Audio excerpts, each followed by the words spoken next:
Alright, hello everyone. My name is Benjamin Morrison. I'm a engineering student at the University of Ottawa. But in my part-time, I'm going to try and become a caster for Overwatch.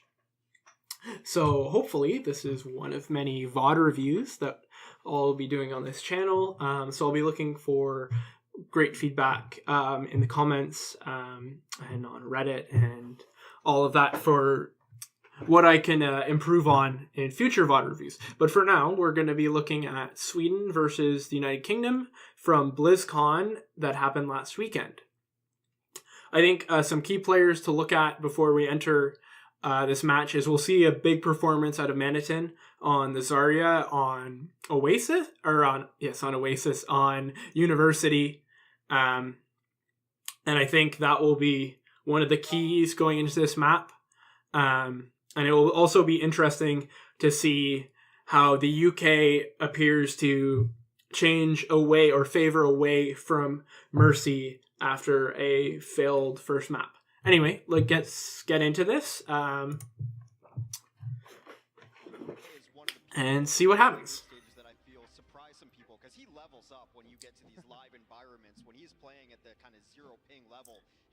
Both teams here have really good DPS, and I think that they match up fairly well.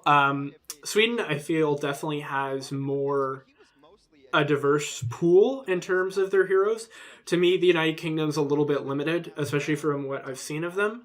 In contenders, Christopher was really only Winston, or mainly Winston, I should say. Cruz is a Genji player at heart.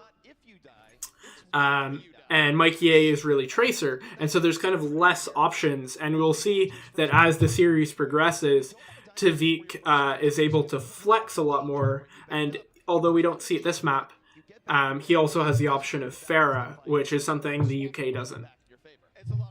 We start off on University, which is the most closed in of all of the maps on Oasis, or all the stages. And I think this is a really key reason why Manitin is able to do so well. Not only does he have good bubble targeting on the first point, but he's able to land good gravitons, and the UK doesn't have anything to counter it. And because of how close quarters, he gets a lot of value out of those gravitons. The UK tries to run a death ball comp here with Smex on Roadhog, Christopher on Reinhardt, and Zenyatta on Transcendence, hoping just to be a big moving ball of death, be able to res Mikey A or Cruz if they fall on the outside. Snex be able to pull them in with Discord, Focus Fire, Eliminate. Sweden, a little different. It looks like we're going to be having Manitin bubbling Sushin as he dives in to be able to dive the back line. Interesting that we see a little bit of Lucio from Chips there just to get the speed boost out the door. Now Snillow's going to get picked off immediately, which is going to force that res off immediately, so this kind of sets up the UK for a win here because they have res. And Snillow's going to get picked off again right here by Mikey A. And so the UK is put in a really good first position for this fight. And UK is just going to press the advantage here. They're going to have better point presence with Christopher and his shield. And they're just going to force Sweden to back up and retreat.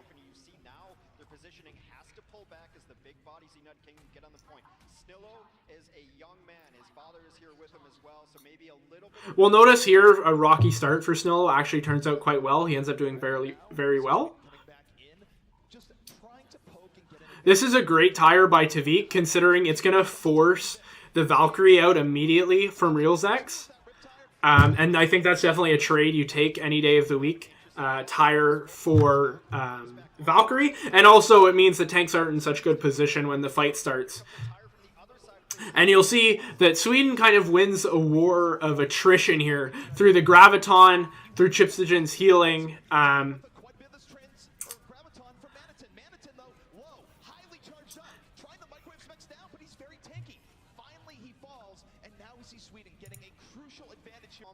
Big fight win from Sweden.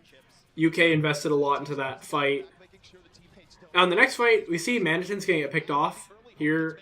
Not only is this resetting his energy, you're going to see he does get rezzed here. But you see a good charge from Christopher getting that Transcendence out of the fight. And the UK is actually going to be able to pick up a win here despite the ult disadvantage. Yeah, great charge there. That Transcendence probably would have won the fight if it actually was healing the rest of the team, but that charge bringing the Transcendence out, very good. Ult advantage here is towards Sweden. However, we see Reels is going to have his Valkyrie very soon.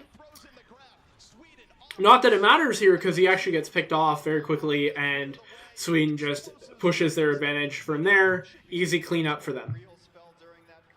And again, a quick flip from Sweden too. We don't see the UK after having like an initial control. They haven't been able to hold it for a consistent amount of time since. They've been getting a couple flips, but it's generally traded back the next fight.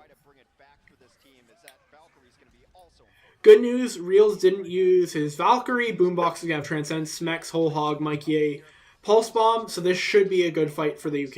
Under pressure here early on. Gets a Transcendence up though. Now we'll see if he uses it as Smex just clears the way with this Whole Hog. It's really smart to be and we do see this, but UK does use a lot of this fight, but Sweden actually is coming back into this. We see the Valkyrie from Chipsogen, we're going to get Res 2, and considering how much the UK invested here, it wasn't nearly as decisive as they would have wanted. And again, Manitin with such high charge, which has been consistent throughout this map. And again, this is going to be a huge pulse bomb from Snillo, just decimating the United Kingdom. And that's going to be about it. We see here, United Kingdom went all in on that. They don't have anything for the next fight. Sweden, again, doesn't have anything, but they're going to have the positioning. The UK is not going to be able to have a chance to group up and should be able to push the advantage. And that's going to be pretty much all she writes. Cruz is going to get attack visor off, but he has no good positioning. Zebsai and the rest of Sweden are able to peel effectively, avoid it. And a great right click there from Zebsai. Good first map from Sweden. I think they showed a lot after kind of a rough start. Manitin was huge on the Zarya, constant high energy, lots of good Graviton surges. I think he was kind of the unsung hero of that map. Snillo recovered well from a rough start, had a good pulse bomb, triple kill near the end. Overall, very good, and good support play from Sweden as well. Chips looking very good on the Mercy, especially compared to Reels on his counterpart, and we'll actually see the UK switch away from the Mercy going into the next map, which I believe is City Center. Get the glory in the kill feed, but that is Manitin's right there as he's able to grab both supports inside of that, which is so important. You see now United K is going to scramble, taking the Reels off of the Mercy, putting him on Lucio. We see here from the UK, no Mercy, as I stated. And they're going for their kind of standard dive comp. Cruz, much more known for his Genji play than anything else. So, back on kind of his comfort pick. Mike Ye on his standard Tracer. Early pick off on Christopher here, not ideal for the UK. Good pick off by Manitin, and Zebasai is going to push that advantage onto the mech. Fairly back and forth fight to be in here.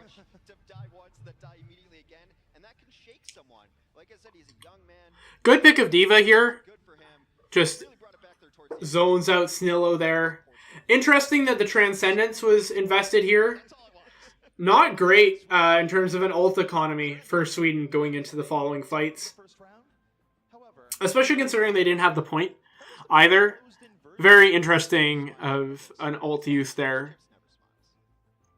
Boombox, really quick build on that Transcendence. Cruz, Mike Ye both have their ults. Reels is going to have his ult. This should be an easy win for the United Kingdom. Hopefully only using one or two ults.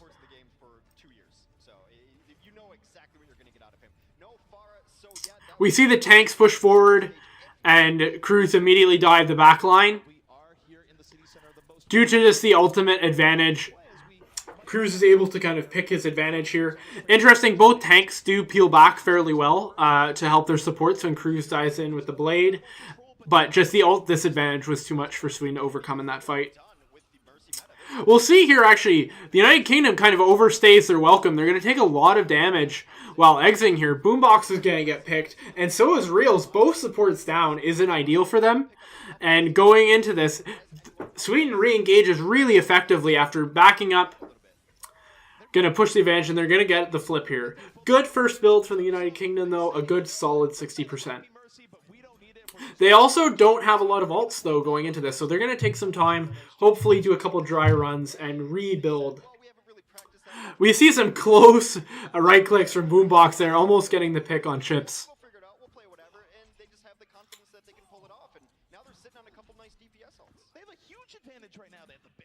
Sweden's in a very good position in terms of ult management here. In theory, they should be able to hold on to this quite well, but that's not an ideal start. Cruz picks up 2, Chips falls immediately, and this is immediately a 1 fight for the UK. And unfortunately for Sweden here, they do invest. They use almost everything in a losing effort. Chips is gone. Good news for them is they still did have control of the point throughout all of that. So the United Kingdom doesn't get that percentage quite as high as they normally would, and still is able to stall it out a little bit longer. This is actually a lot closer in terms of percentage than this early game has been. The United Kingdom has done a fairly good job of quick, decisive team fights at the beginning, especially considering how long fights can normally go on in City Center. But Sweden has done well at stalling out a tiny bit at the end or making sure the point was theirs during the fight. Now, this is a bit of an ambitious blade here, and we're going to look at this just again because we see here Chips is going to have Valkyrie, and it's really going to negate what Cruz does with his blade here, because Cruz is going to enter with the Transcendence and the blade, and you'd expect that would be a winning combo for a fight, especially considering that there's no sound barrier or Transcendence on Sweden. But we see here there's not really a lot of targets for Cruz. The backline's able to peel off effectively, and with the Valkyrie from Chips, Sweden's able to sustain throughout that fight and push the United Kingdom back here. And they're going to get the flip. So, good Valkyrie from Chips, able to keep that team alive. And not the greatest blade from Cruz.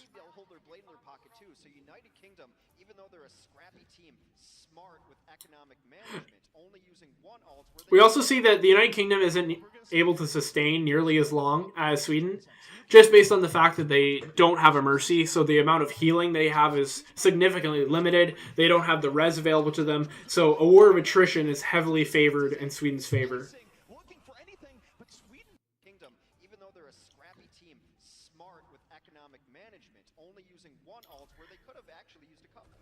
This is going to be a nice dive from Snillo and Swoosh here, right onto Boombox, and then a good Pulse Bomb gets Diva out of mech. Really well done from Sweden on this fight. Great engagement, and this should clean it up and wrap up this map.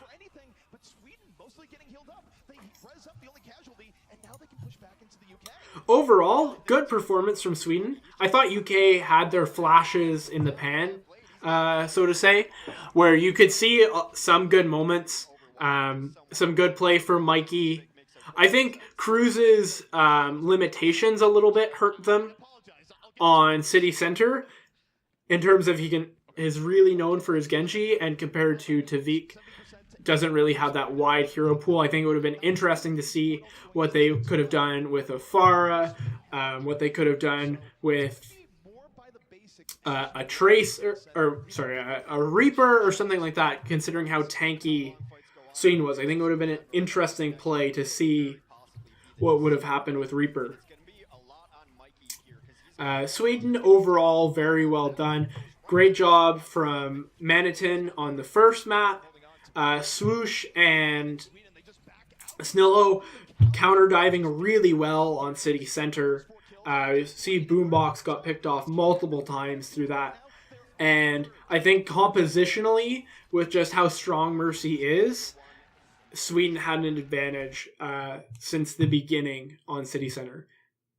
I do think it would have been worse seeing the United Kingdom run a Mercy again, but keep it with the dive sort of comp they had, just considering how strong Mercy is, and that's what the United Kingdom prefers to play and fits their hero pool better, considering Christopher's very good at Winston, Cruz on Genji, Mikey A on Tracer, etc., etc. Anyway, that was map 1 of Sweden versus United Kingdom. Thank you for watching. I appreciate any feedback I get. And map 2 will be out soon. Thanks, guys.